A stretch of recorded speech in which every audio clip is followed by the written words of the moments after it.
I want to confirm to Honorable Matundura that you are right.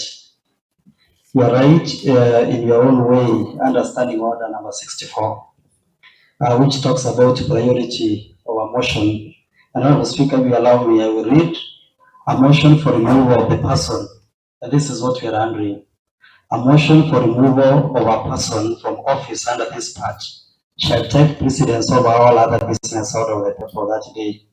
And during the debate, any member may, with permission of the Speaker and on giving adequate notice, produce additional evidence in support of argument. But Honorable Speaker, what I'm interested is paragraph 3 of Standing Order 64, that when the Speaker is satisfied that the motion has been adequately debated, then the Speaker shall call upon the person who is being removed from office to answer the issues raised. Honorable Speaker, there it tells you the motion takes place, then you call in the person who is being accused. Honorable Speaker, I also hear the worry of Honorable Ishmael Matundura that the evidence that we have here that has been supplied to us, the evidence of the mover, as we transact, Honorable Speaker, we have not received, because it is even in court, you can only make a genuine argument when you have evidence from both sides, Honorable Speaker. What was expected in this House, Honorable Speaker, is that when you wrote to the Deputy Governor to come and appear,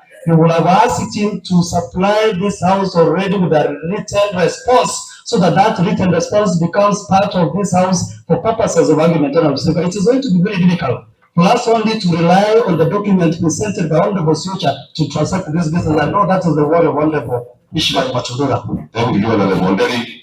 I think the Deputy Governor was given time, and it was on his discretion either to make a written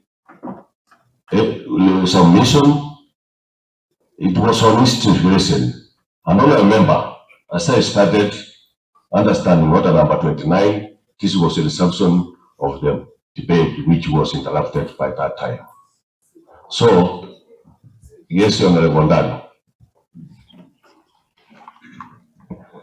Mr. Speaker, thank you for the opportunity.